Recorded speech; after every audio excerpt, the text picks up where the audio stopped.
Buenos días, bienvenidos a nuestro tiempo devocional Tu Palabra para encontrar el camino. Hoy es 15 de agosto del 2024 y para continuar con la lectura de la Biblia en un año, vamos al libro de los Salmos, capítulos 130 al 132 y la carta de Pablo a los Romanos, capítulo 14, Salmos 130 al 132 y Romanos 14.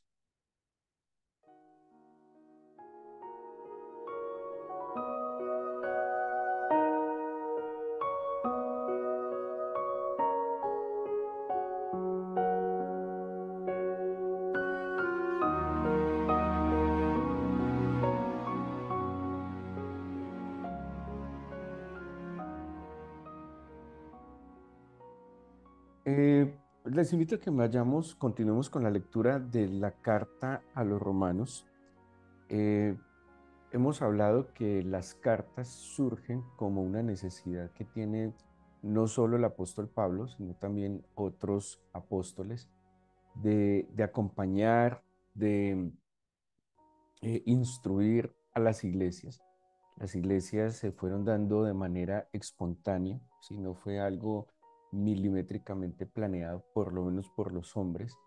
Y, y en la medida en que las iglesias se iban estableciendo como consecuencia de la evangelización, pues se fueron presentando necesidades y dificultades que a través de las cartas, pues los apóstoles necesitaban ir pues como corrigiendo, instruyendo y también descubriendo lo que iba a permitir el crecimiento adecuado de las iglesias. ¿Qué era una iglesia?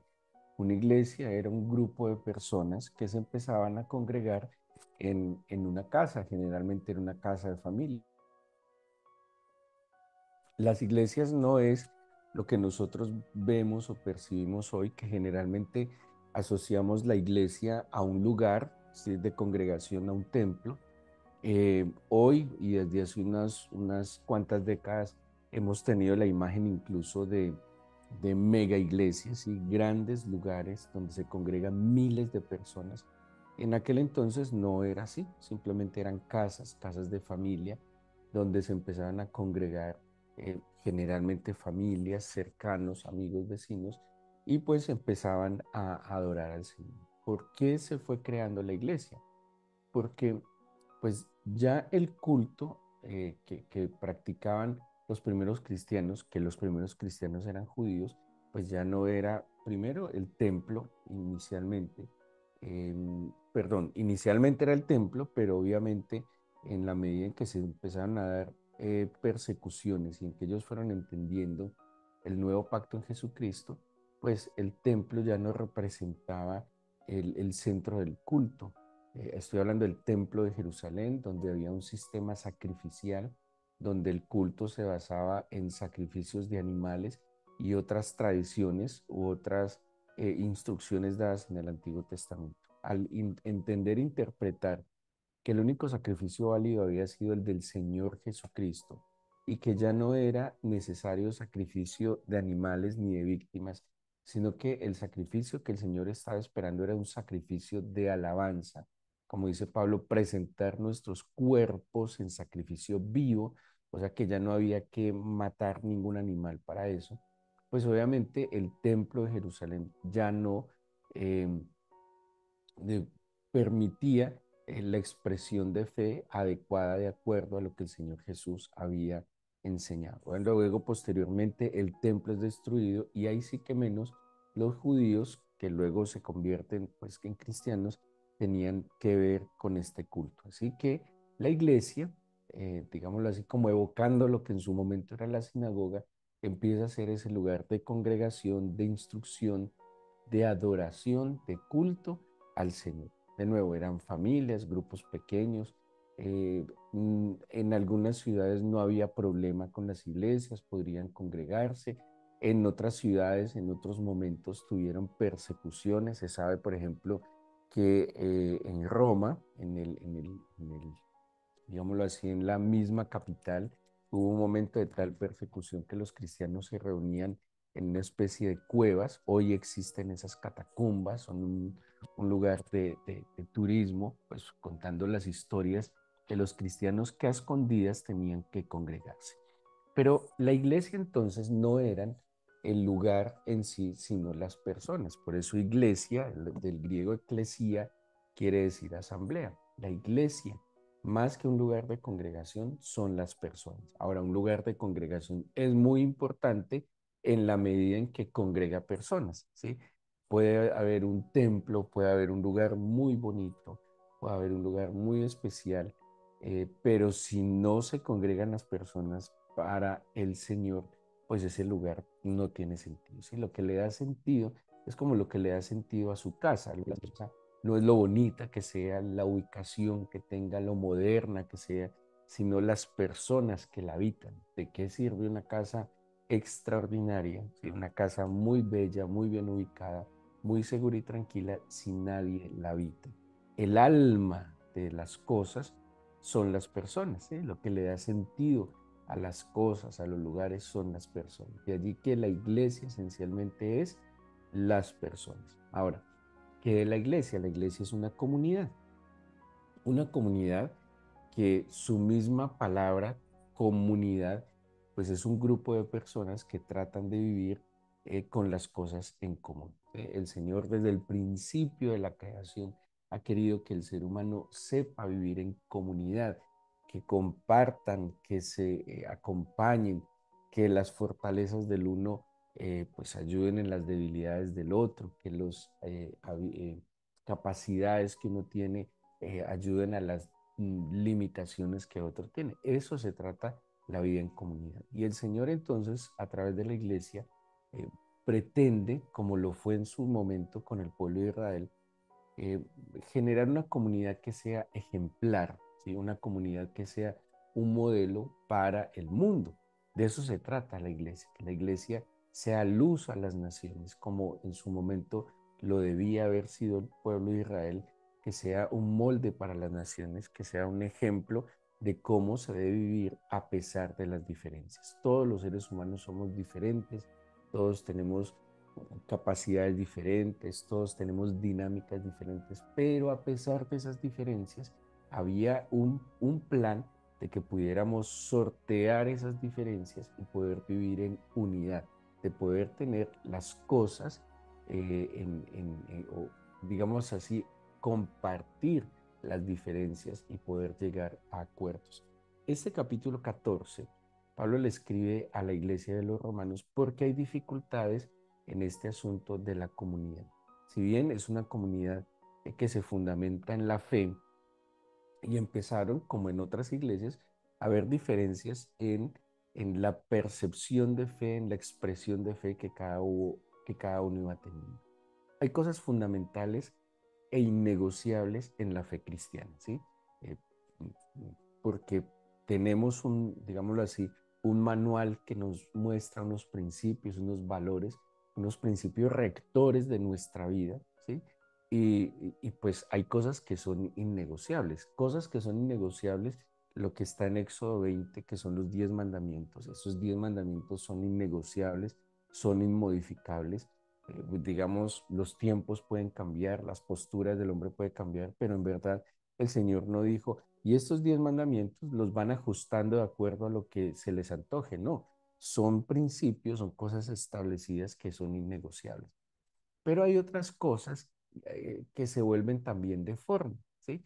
Pues hay unas cosas fundamentales, estructurales en la fe que no tienen variación, que no hay manera de reinterpretarlas, pero hay otras cosas que son de forma y que lastimosamente ya en la forma es donde cada uno empieza a tener diferencias. ¿Qué pasa en el capítulo 14?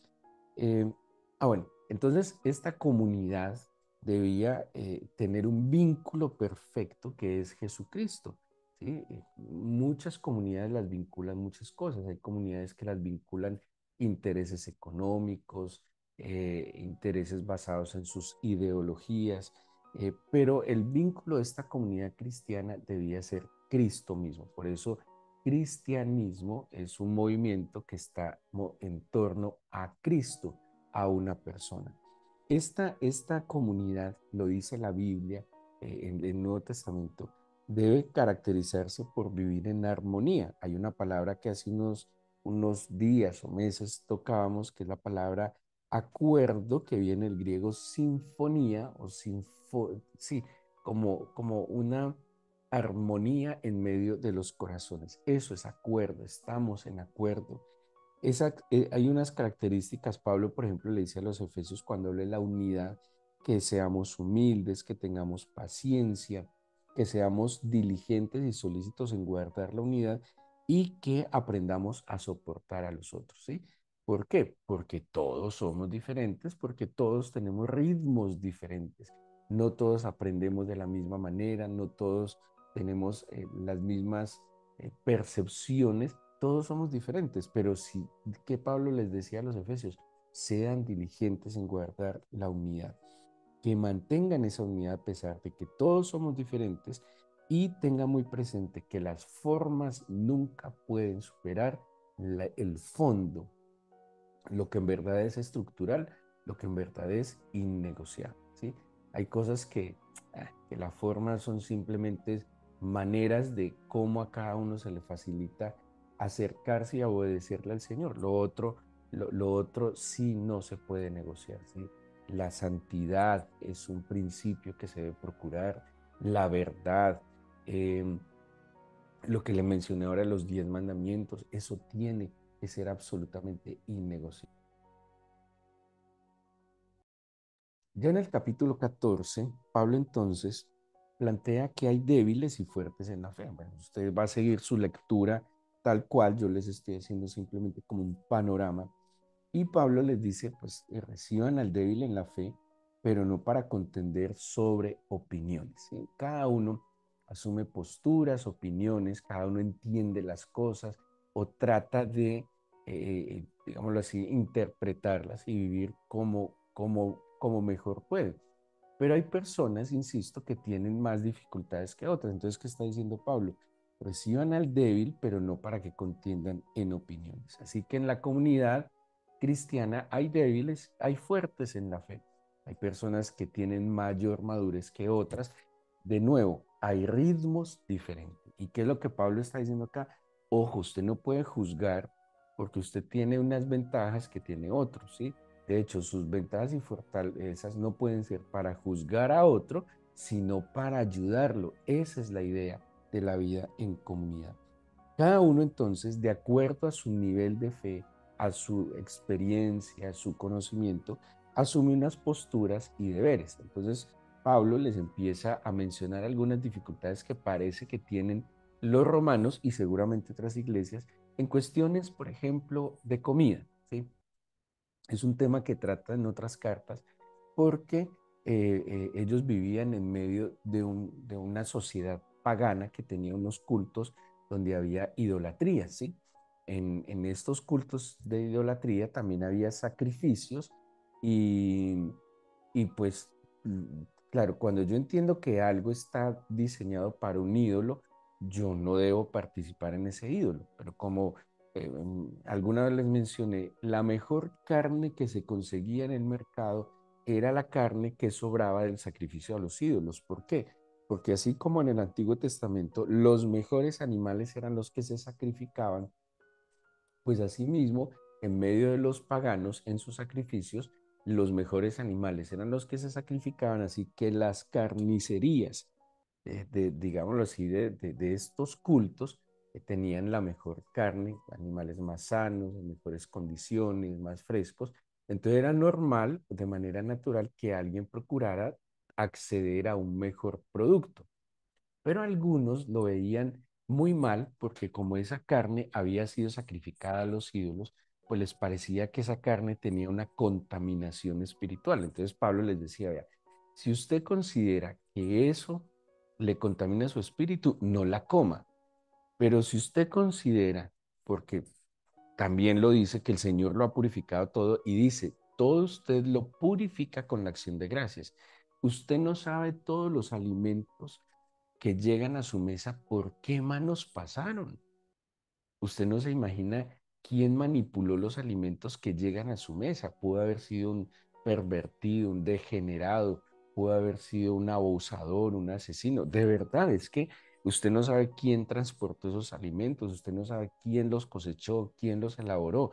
Entonces, muchas manos pudieron haber contaminado por el pecado de esas personas lo que llegó a su mesa. Por eso Pablo dice, agradezca y bendiga todos los alimentos. Mire, el tema de bendecir los alimentos cuando usted se sienta a la mesa no es un tema religioso, no es un tema, no es como soy cristiano hay que bendecir los alimentos, es un tema hasta de protección, hasta de guardarse. ¿Y qué decía Pablo?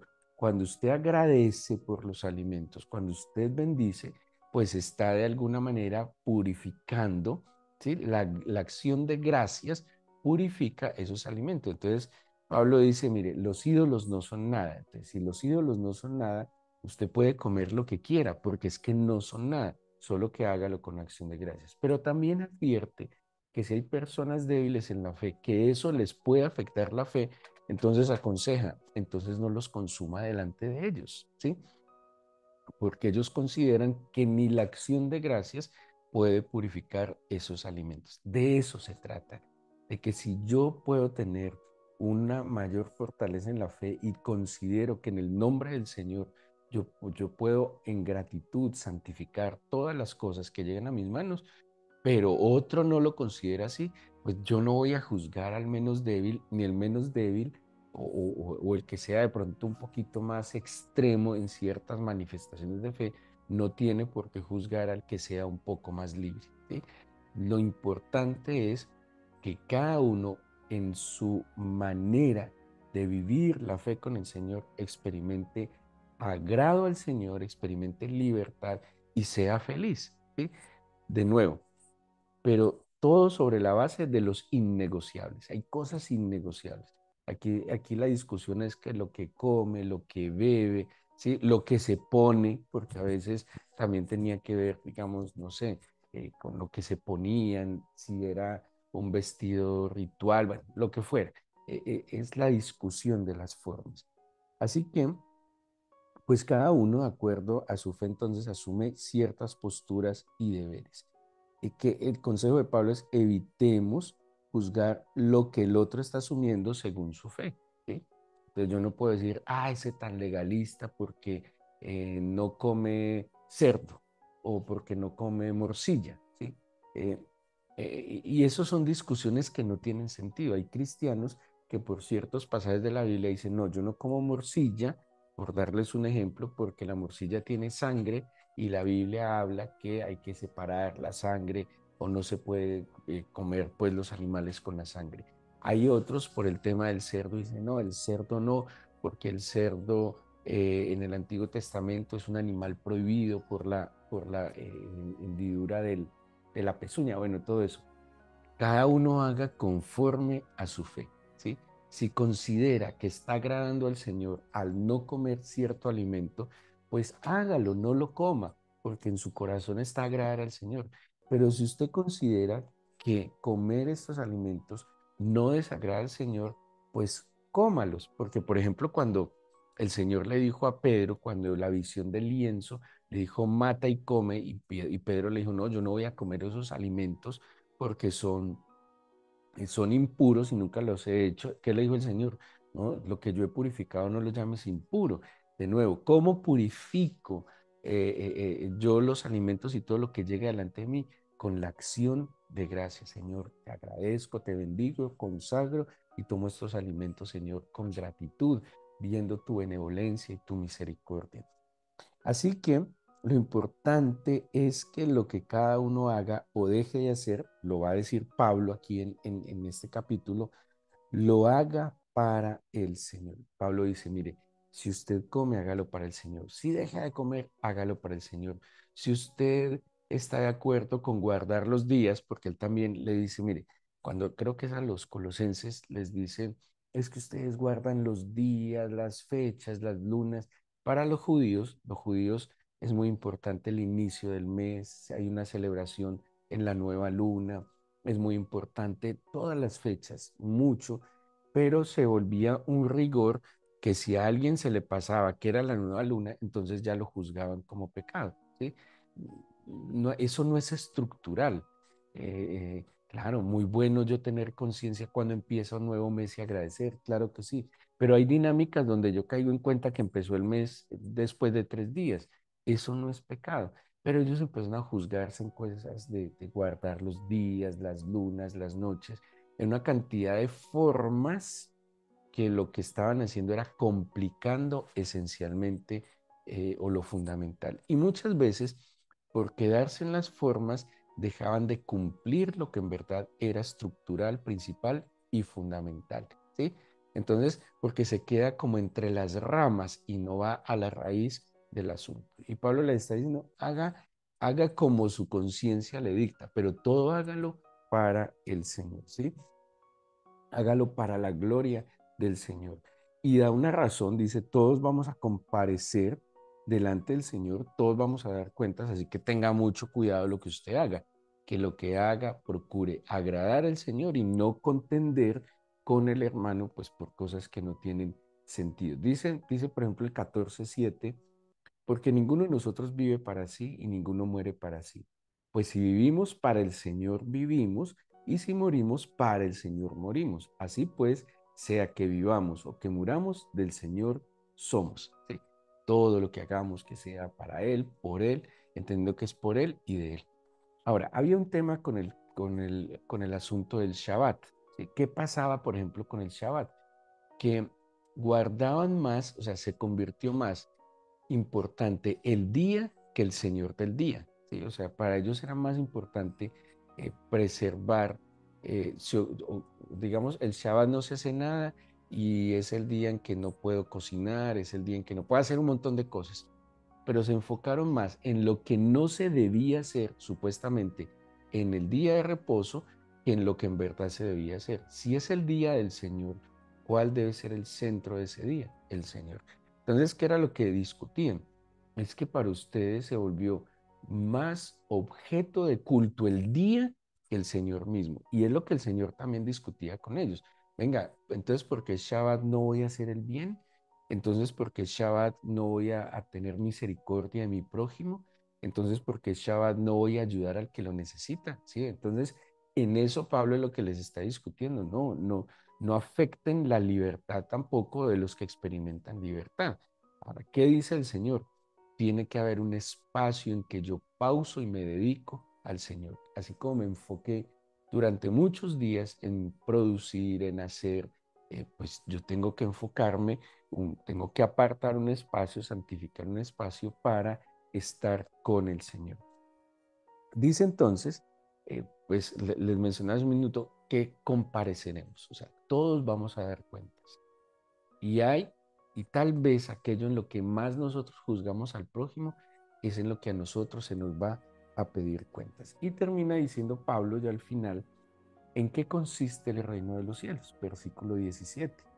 Dice, el reino de los cielos no es comida ni bebida. Entonces, algo así como, no pierda el tiempo en esas discusiones vanas. ¿Sí? Y por algo está escrito en la Biblia, porque eso ha estado a través de la historia.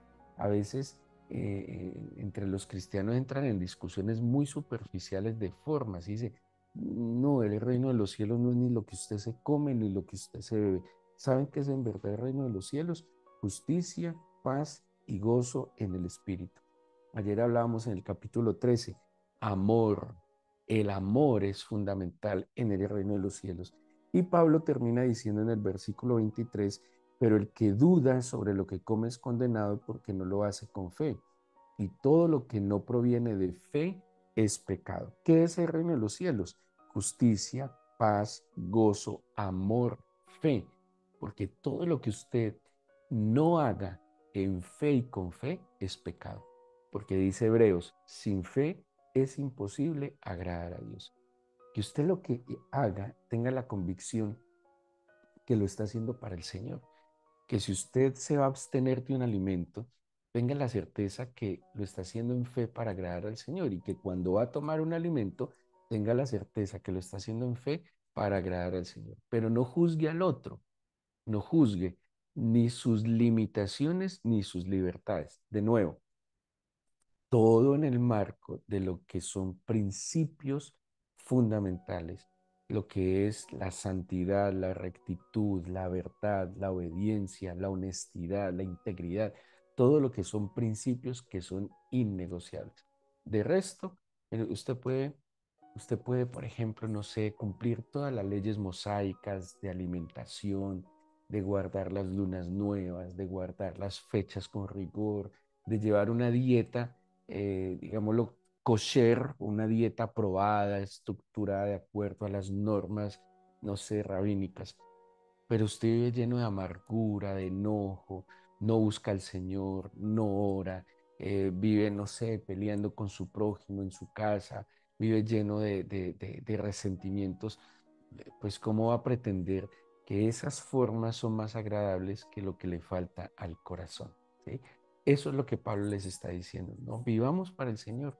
Y si usted se conecta con el Espíritu del Señor, pues va a vivir en justicia, en paz, en gozo, en amor, en fe, de la cual o con la cual podrá ser agradable delante del Señor. Hay muchas cosas muy importantes en la vida para que perdamos el tiempo en pequeñas cosas que no aportan a la vida en comunidad. Y esto mismo que Pablo le está enseñando a la iglesia es lo que debe vivir la familia. La familia es también una extensión de esa comunidad, de esa común unidad en la cual debemos vivir. ¿Sí? A veces también en la familia juzgamos cosas eh, que son secundarias y lo esencial no lo tratamos. ¿Sí? Nosotros debemos también vivir en familia en esa armonía, en justicia, en paz, en amor y en fe, que llevemos y tratemos de vivir como es agradable y justo para el Señor. Démosle gracias al Señor por este nuevo día que nos concede, por, por estar con nosotros, por instruirnos. A veces, tal vez puede ser mucha información, pero creo que tu palabra no vuelve vacía. Y algo poco a poco se va quedando en nuestra mente, en nuestro corazón, que nos enseña a vivir de la manera que a ti te es agradable. Humildemente te presento este nuevo día y te pido que, como dice Pablo en este capítulo, Señor, vivamos para ti. Que hoy lo que hagamos, lo hagamos para ti. Que cuando tengamos el alimento delante, tengamos la humildad de agradecer tu provisión, bendecir y consagrar. Que no haya hoy en nuestros labios, ni en nuestro corazón queja alguna, sino gratitud. Que podamos reconocer que si hoy hace sol, tú lo permitiste y es bueno. Y si hoy lloviera, Señor, tú lo permites y es bueno, porque de ti provienen las buenas dádivas y los dones perfectos. Ayúdame a aceptar las diferencias que tengo con mi prójimo, Señor, a entender de que sus diferencias también me aportan y me enriquecen. Guárdame de la altivez, de la soberbia, de creerme mejor o superior a alguien. Por el contrario, así lo aconseja la Biblia, consideremos a los demás superiores a nosotros mismos para que tengamos humildad. Señor, danos un corazón sencillo, humilde y manso como el tuyo. Eso contribuye a vivir en comunidad.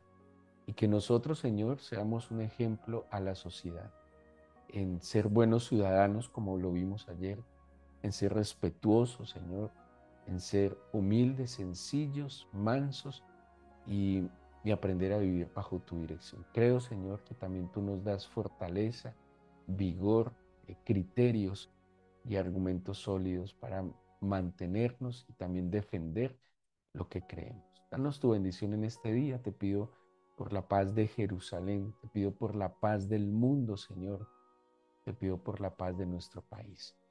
Agradecidos por tu palabra que nos guía a encontrar el camino. Gracias por escucharnos, mi Señor. En el nombre de Jesús. Amén.